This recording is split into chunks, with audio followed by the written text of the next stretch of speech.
আমি সজীব ওয়াজেদ জয় বলছি।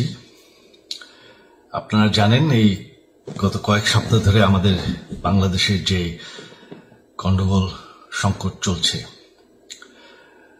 এই যে ছাত্রদের কোটা বিরোধী আন্দোলন, কোটার বিরুদ্ধে আমরাও ছিলাম। শুরু থেকেই আমাদের সরকার কোটা সরিয়ে দিয়েছে, আমাদের সরকার তাদের সম্পূর্ণ দাবি মেনে নিয়েছে। এটা আদালতের একটা রায় ছিল, এটা আমাদের সরকারের করা ছিল না। তাও আমরা অ্যাপিল করে দ্রুত এই কোটা তুলে দেই। তাতেও আন্দোলনকারীরা সন্তুষ্ট না। আমরা তাদেরকে আলোচনায় ডেকেছি, আমরা একটা জুডিশিয়াল কমিশন করেছি যে সংঘর্ষে যে হত্যাকাণ্ড হয়েছে সেটার বিচারের জন্য। অনেক পুলিশ অফিসার যারা অতিরিক্ত ফোর্স ইউজ করেছে তাদেরকে আমরা সাসপেন্ড করেছি। তাতেও এই আন্দোলনকারীরা সন্তুষ্ট নয়। আমরা যতই ছাড়, প্রধানমন্ত্রী নিজেই তাদেরকে ডেকেছেন যে আসেন আমরা আলোচনায় বসি, তাতেও তারা সন্তুষ্ট না। আমরা যতই ছাড় দিতে থাকি, যতই তাদের দাবি মেনে নিতে থাকি, তারা কিছুতেই সন্তুষ্ট না, তারা খালি দাবি বাড়িয়ে যাচ্ছে। এখন দাবি হচ্ছে যে সরকারের পতন। তবে সরকারের পতন হওয়ার পর কি হবে, কি হবে এটা কেউ ভেবেছে? আমরা বাংলাদেশে গণতন্ত্র রক্ষা করে রাখতে চাই। সরকার পতন করে নতুন সরকার আসার সাংবিধানিক অনুযায়ী শুধুমাত্র একটি উপায় আছে, সেটা হচ্ছে নির্বাচন। আমাদের সুপ্রিম কোর্ট রায় দিয়েছে যে কোনো অনির্বাচিত সরকার 1 মিনিটের জন্য ক্ষমতা নিতে পারবে না। তো তাদের এই নির্বাচনের দাবিও যদি আমরা মেনে নেই, তো তারা তো এই পর্যন্ত কোনো দাবি, আমরা যত দাবিতেই রাজি হয়েছি তারা তাদের দাবি বেরিয়ে যাচ্ছে। তার মানে কি, আমরা যদি এখন এই নির্বাচন সরকার পতনের দাবিও মেনে নেই, তারা তখন দাবি করবে যে না, এই সরকারের আন্ডারে নির্বাচন, এই নির্বাচন আমরা মানব না। তখন কি হবে এটা কেউ ভেবেছে?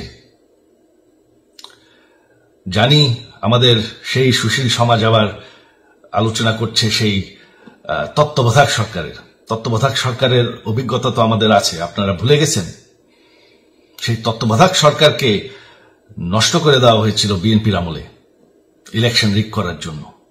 তারপর যখন আরেক তত্ত্বাবধায়ক সরকার আসলো, দেশের কি অবস্থা হয়েছিল।